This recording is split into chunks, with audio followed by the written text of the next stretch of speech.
এই 1 থেকে 31 অক্টোবরের কর্মসূচি এবং সুনির্দিষ্ট কয়েকটি দাবি আপনাদের মাধ্যমে তুলে ধরবো। দাবিগুলো বলার সময় আমি আপনাদেরকে বলবো এই বিষয়গুলো আমাদের দাবি। নিরাপদ সড়ক চাই আন্দোলনের প্রেক্ষাপট কেন তৈরি হয়েছিল কারো অজানা না। একটি বিয়োগান্তক ঘটনা চিত্রনায়কের ইলিয়াস কাঞ্চনের জীবনকে ও তার পরিবারকে বিপর্যস্ত করে ফেললো। 2 অবসরকারীকে বুকে নিয়ে নিজেকে তৈরি করলেন অন্যরূপে। একটি মৃত্যু কতটা যন্ত্রণাদায়ক হতে পারে সেটা তিনি উপলব্ধি করলেন। সেই উপলব্ধি থেকে শপথ নিলেন তার জীবনের মত বিপর্যয় যেন কোন পরিবারকে করতে না হয়। তার জন্য পথে নামলেন, নিরাপদ সড়কের দাবি করলেন, যার ইতিহাস আপনাদের জানেন। আপনাদের লেখনীর মাধ্যমে এই আন্দোলন আজ দেশের 18 কোটি জনগণের আন্দোলনে পরিণত হয়েছে। যে মানুষটি জীবনের 32টি বছর আপনাদের দিয়ে গেছেন তার বর্তমান শারীরিক অবস্থা আপনারা ইতিমধ্যে অবগত হয়েছেন। আমরা আপনাদের মাধ্যমে দেশবাসীর কাছে মহান এই মানুষটির জন্য দোয়া প্রার্থনা করছি। সেই সঙ্গে আপনাদের অবহিত করতে চাই তার এই অসুস্থতাকালীন সময়ে সংগঠনের দায়িত্ব নিয়েছেন তারই সুযোগ্য পুত্র মিরাজুল মহিজ। আপনারা তার জন্য দোয়া করবেন এবং যেভাবে ইলিয়াস কাঞ্চন এবং নিরাপদ সড়ক চাই নিঃশ্বাসকে সহায়তা করে গেছেন তা অব্যাহত রাখবেন।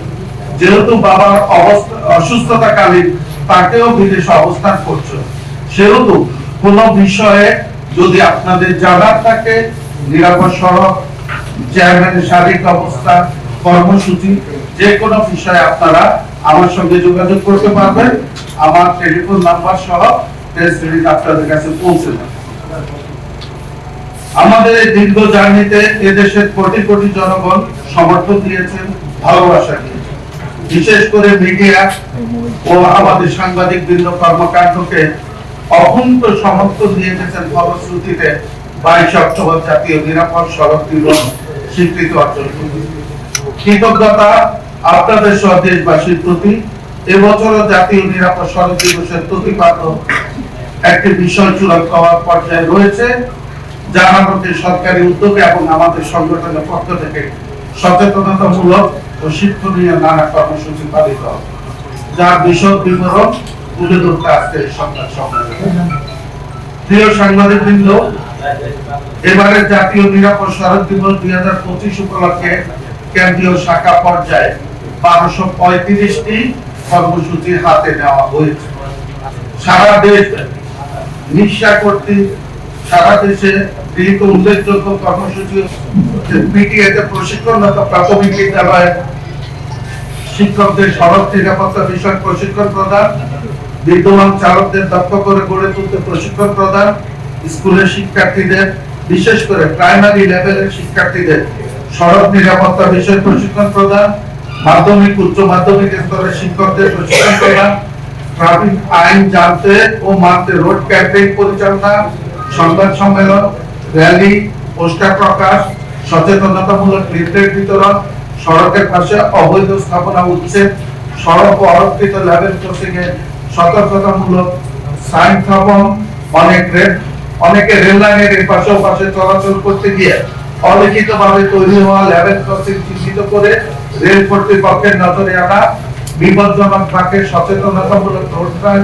স্থাপন, মোটরসাইকেল চালকদের মাঝে স্ট্যান্ডার্ড হেলমেট বিতরণ, স্কুল কলেজ ও বিশ্ববিদ্যালয়ের শিক্ষার্থীদের বয়স ভিত্তিক নিরাপত্তামূলক প্রতিযোগিতা সহ আমাদের নানা কর্মকাণ্ড এবার পরিচালিত হবে, যেটা আমাদের যে প্রেস রিলিজ আছে সেখানে উল্লেখ করা আছে।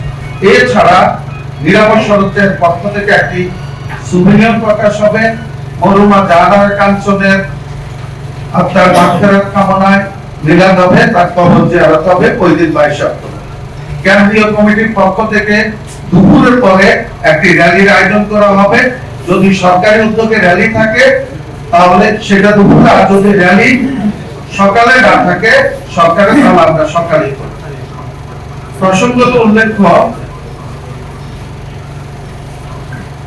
আমরা আপনাদের মাধ্যমে একটা দাবি জানাতে চাই।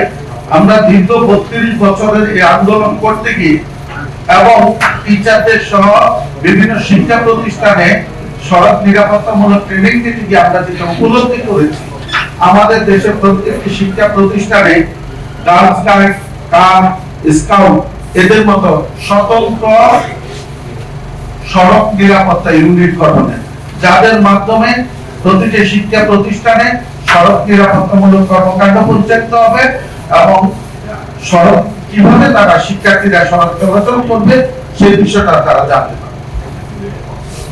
এই জন্য আমাদের পক্ষ থেকে জোরালো দাবি সরকারের প্রতি একটি স্বতন্ত্র সড়ক নিরাপত্তা ইউনিট গঠন করার জন্য শিক্ষার্থীদের।